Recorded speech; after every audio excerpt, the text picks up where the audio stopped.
What's going on, everybody? Welcome to After Prison Show, and in this video, we're going to be talking about when snitching goes wrong. And just thinking about that, snitching doesn't go wrong as much as it probably should. But in this video, I'm going to talk to you about two absolutely crazy stories that are in the news right now and both pertain to some snitching going wrong.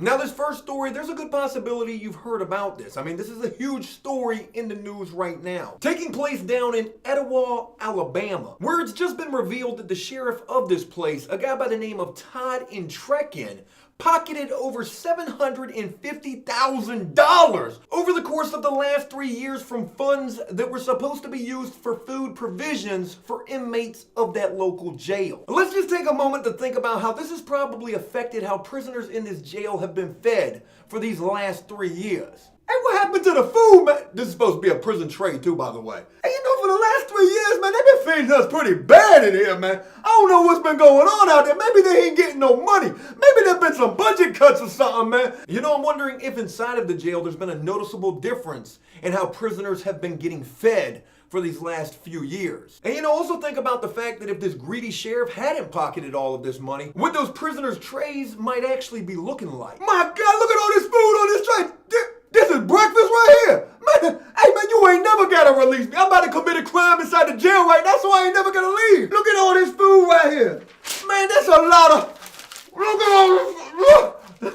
I don't care what you say, that there is comedy gold. Improv at its absolute finest. But moving on, not only did this sheriff pocket $750,000 from these inmate food provisions funds, he also coincidentally bought him a $740,000 beach house as well. Now, when I first read this, I'm thinking to myself, man, this thing has got to be extravagant. You're talking about $750,000 this sheriff just spent on this home. Let me see a picture of this house because I know this has got to be an amazing house. Even if he did obtain this house in an absolutely corrupt and evil way. But when I saw pictures of this house, I really had a hard time understanding how this was a $740,000 home. Sheriff, you done got beat for your money. In fact, it wasn't even your money, so I guess you can't feel too bad about it. Sheriff, you got beat for that house like prisoners are getting beat for their food trays inside of your jail. That ain't no $740,000 home. In fact, I even Google searched what a $740,000 home should look like. And these are a couple of examples right here. These homes actually look like they're worth $750,000. But then again, who am I?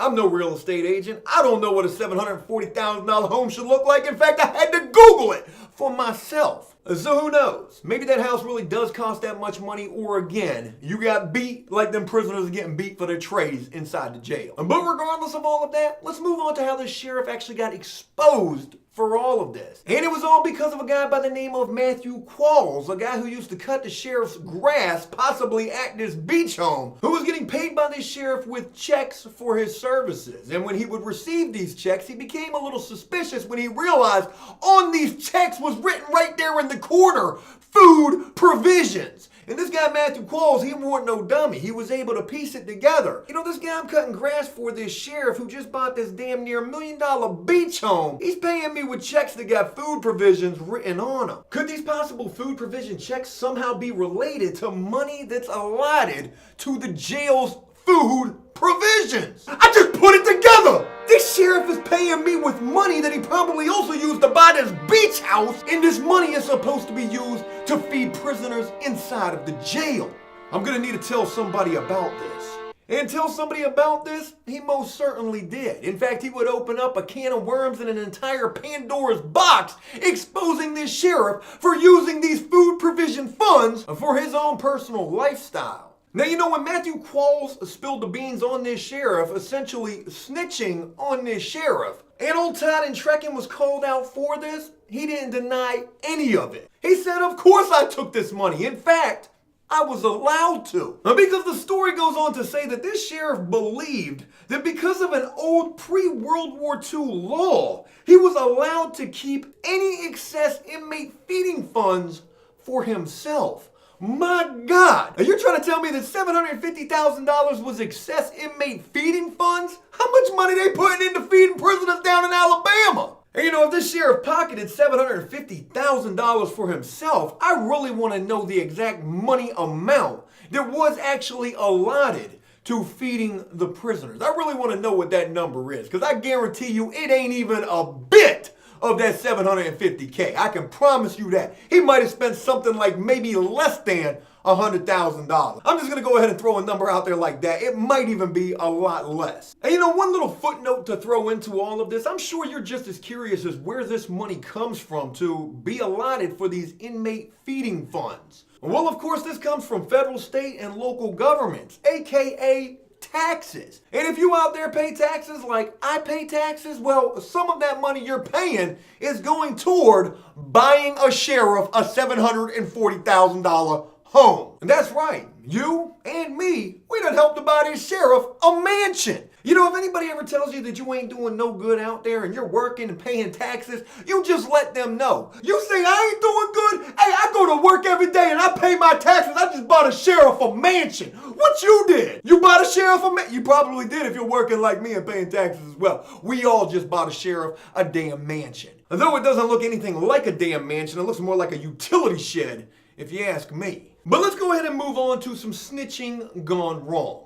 Because, you know, this Matthew Qualls wouldn't expose this sheriff without some major consequences. Of course, when you think about somebody who snitches, or at least when I think about somebody snitching, I think about the fact that they're taking major risks. You know, what if that person that they tell on is able to get their hands on them, especially in a situation like being in prison? Or like in this guy Matthew's case, the person that you're snitching on is somebody of somewhat importance and in a position of a little power. You've definitely taken a major risk snitching on a sheriff. So, you know, it would seem a little ironic and also coincidental that just 4 days after Matthew Qualls blew the whistle on this sheriff, spending all of this money in a way he probably ain't supposed to be spending it, that after an anonymous tip pertaining to the odor of marijuana coming from Matthew Qualls' apartment, the police would go up in there and find a small amount of marijuana and also some marijuana butter making operation that he was doing in there. He was making weed butter. I've never heard of this before. I guess I'm really just that old. Matthew Qualls would end up getting charged with all sorts of things, including felony drug trafficking. You know, like the saying goes, you mess with the hornet's nest, you're bound to get stung. No! Get him off of me!